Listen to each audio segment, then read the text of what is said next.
Hello, everyone. We're back with Ken Dombrowski, Executive Life Coach and Master Hypnotist. And today we want to talk about kids and specifically what ADHD looks like in kids and how we deal with it. Yeah, we get a lot of kids with ADHD, a lot of adults with ADHD as well. I myself have severe ADHD my entire life that I've been working with and overcoming. And I've done it without drugs. I refuse to use the drugs. And more people are getting tired of putting their kids on drugs. So they're looking for alternatives of how they can do this. When we use hypnosis to help kids with ADHD, we're taking a very, extremely overactive mind, a mind that has lots and lots and lots of energy to it, racing thoughts, and so much going on, it becomes very chaotic. So we're going to take that and calm it down. So that teaches it that it's okay to be a little bit less chaotic, and the more we do it, the more calm the mind can become. However, ADHD has high highs and low lows. It does this. So what we can do with prolonged use of ongoing hypnosis treatments is take these radical highs and lows and just and mellow them out more to where they're not so erratic and disruptive to life. So anybody who knows someone who has ADHD or a kid, they're going to have these periods of time where they just have so much energy that it's like they get into trouble because they have so much energy and stupid things make sense to them. So they're going to do something stupid. And then they're going to have periods of time where they're down and they feel like it's like the child is depressed. So they're going from an anxiety, high energy state to a depression, low energy state. And so the hypnosis and the life coaching helps to really give that a better margin to work within. So it's not so, like I say, destructive on the top end or the bottom end.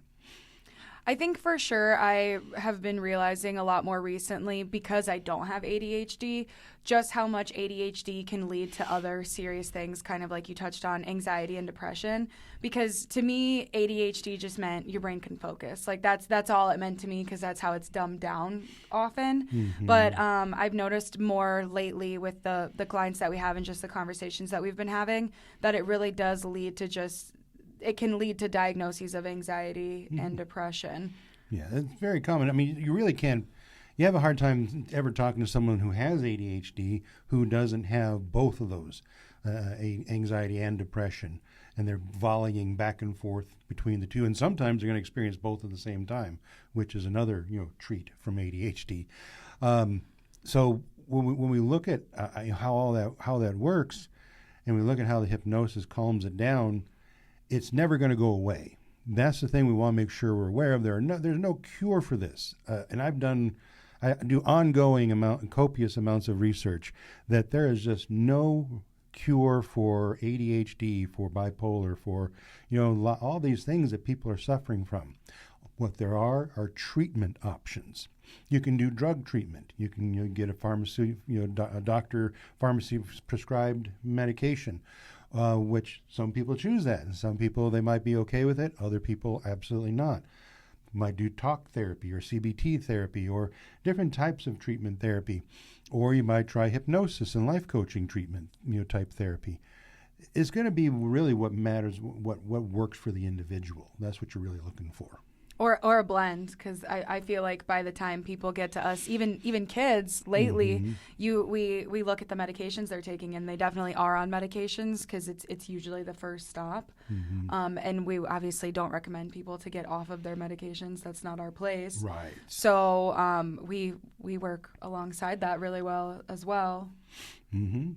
Well, what we find to be very rewarding is when we're working with someone who has ADHD or even autism or any of these types of afflictions that a lot of kids come to us with, that after a period of time that the child just no longer needs that medication anymore.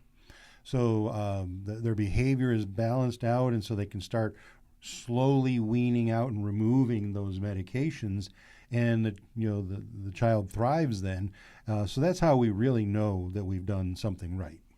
Which is kind of the great part of working with kids, because obviously most people aren't looking at options for their kids going, my child needs a life coach. Exactly. My kid needs a hypnotist. But the thing is, the earlier you get in there and you address those emotional concerns and get them kind of worked out, then your kid has a lot better chance of being able to maintain it for the rest of their lives, correct? Absolutely correct. Now, I've had this my own way of looking at ADD and ADHD over the years, and I've taught this to thousands of my clients. And it helps if I have my whiteboard, because I love my whiteboard. Put up on the whiteboard like ADHD, Attention Deficit Hyperactivity Disorder. Well, when you ask someone, well, what does that mean to you? What do you know about it? And it's the usuals. Oh, just people just have difficulty focusing on stuff. And maybe because of the hyperactivity, you have a little energy about it. Yeah, that's what we hear. That is part of it. But here's what I've come up with, and this seems to fit. And pretty much everyone that I've talked to about ADD or ADHD seems to agree. ADHD, go out of order. The deficit of proper attention required as a child led to this hyperactive disorder. Mm-hmm. So when you look at it with a little different spin, a little different definition, like going at it from that angle, everybody I teach that to, especially adults, they go, oh yeah, that's exactly right. That's exactly what I grew up with. Not that my parents didn't love me or didn't have great parents. It's just I never felt like I got the attention that I needed. Maybe I could see my siblings got more attention than it felt like than I did. So then we could easily develop this type of disorder on our own out of necessity to get more attention. So now guess what? If that child has ADD or ADHD, they're going to get a lot more attention because they're going to get testing. They're going to get doctor visits. They're going to get psychology visits. They're going to have all kinds of special treatment because of it. And now that has just been rewarded and validated. So now they're going to, Pygmalion effect comes in, and they're going to behave to the level of that expectation.